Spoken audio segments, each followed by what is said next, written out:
When that went out, when you had Keith Murray on it, did you feel as wow, this is a very different vibe as well? Because it was East Coast, West Coast, Midwest, all wrapped into one album. Yeah, one song.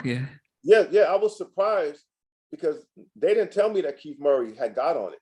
Okay. So I didn't know until they sent it back to me. And I was very surprised because of where we stood at that time with the East Coast and West Coast whole thing.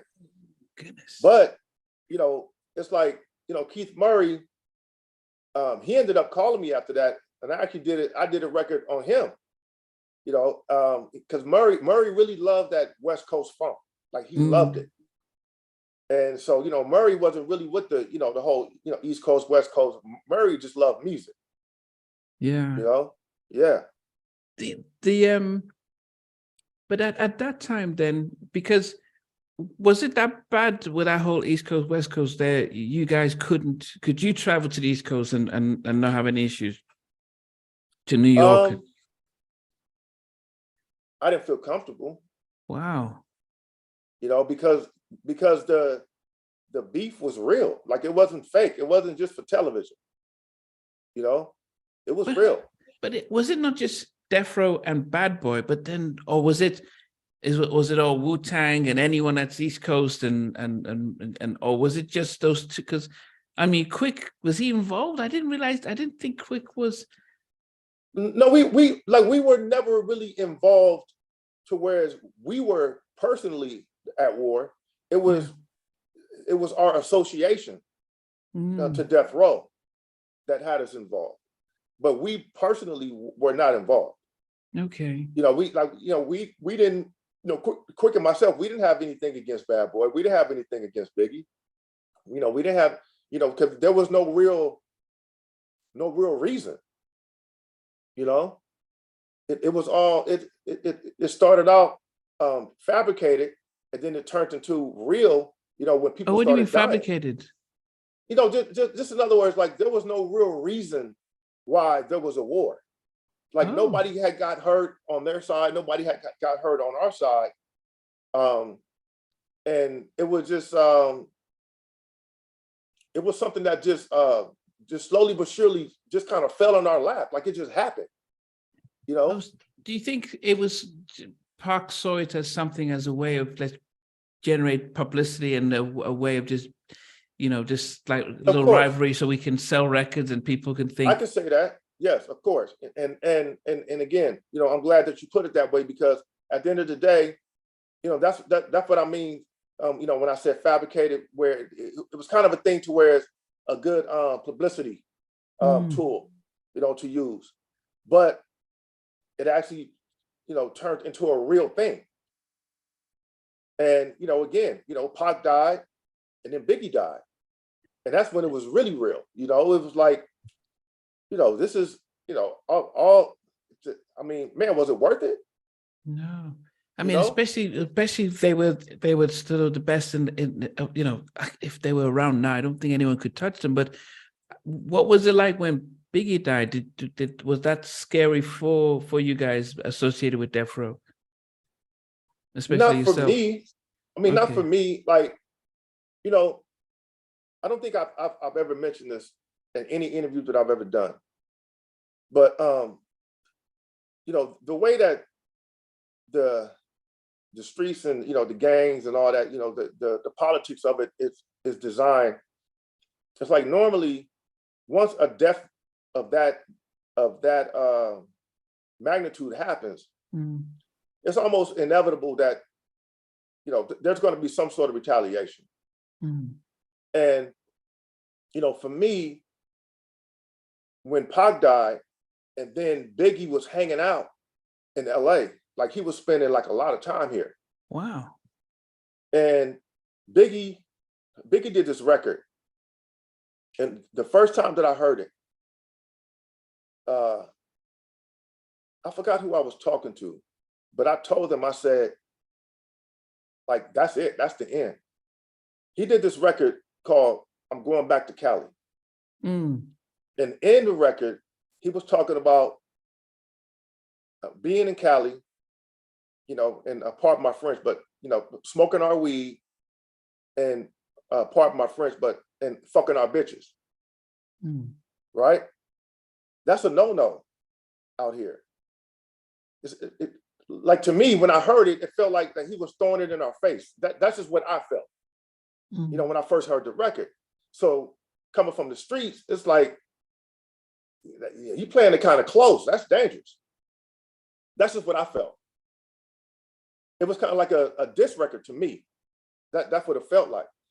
So that's when I knew. I said, man, this ain't gonna end well, because I understand the politics out here on the West Coast. You know, the East Coast may be different, but I understand the politics out here on the West Coast. And to me, you know, he did a West Coast beat. He named the song "I'm Going Back to Cali," and he was talking about the things that he was doing out here. Like, it was kind of like, fuck y'all. Like I'm untouchable. That's what it felt like, to me. And, you know, lo and behold, you know, shortly after that, you know, he got killed. You know, out here. So yeah, and I guess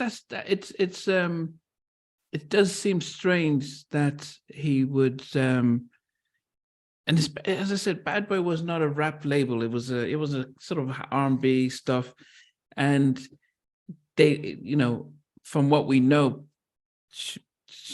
Puffy didn't come from the streets, so I don't know the why they would be that bold and not feel, especially after Pac died, and not be very cautious and careful with what they're doing, or try and smooth things over, because it just means that it's like, yeah, it was a bad thing.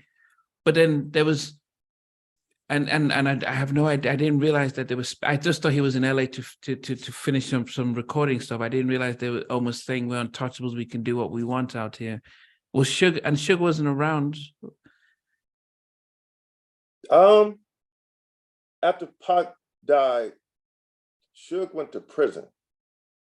I can't remember like the exact timeline, but he was in prison when Biggie died. Yes. Okay. Yeah. So, but, you know, again, it's like being out here. You know, Big was out here. He was out here recording. You know, he was out here working, but he was also, you know, again, to put out a record like that and to be in California is bold. You know, to spend weeks and months at a time out here, and you talking about the things that you're doing to our women, and you smoking up our weed, that was bold. And the beef was still at this peak at that time as well. Of course, because it was tension because Pac had died. We basically, the West Coast lost one of its leaders, one of its pioneers. But you didn't think Biggie? I mean, you didn't think they were responsible? I mean, as of just being neutral. Me personally, I didn't. Okay. Because I didn't think that they weren't built like that. To me, Bad Boy wasn't like a real gangster label to me.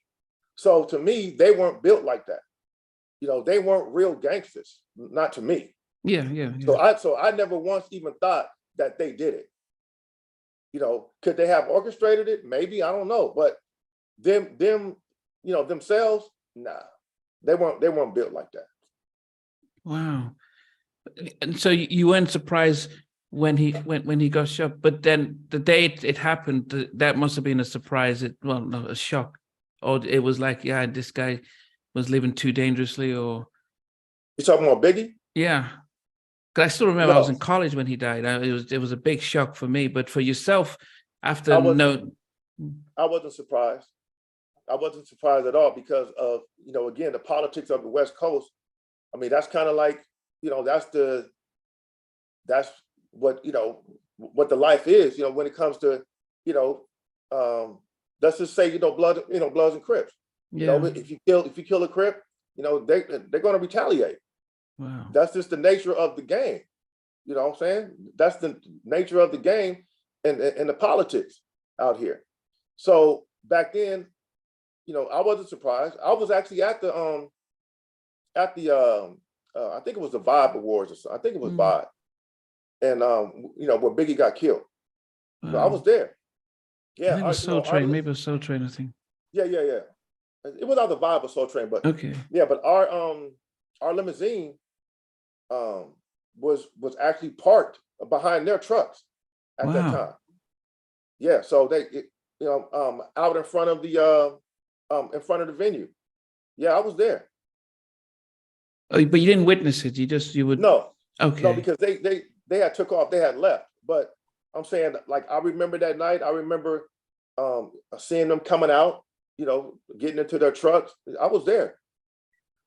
What did that incident do to you personally? Did you decide? Did it change where you went, what you did, the direction of your music, or what have impacted?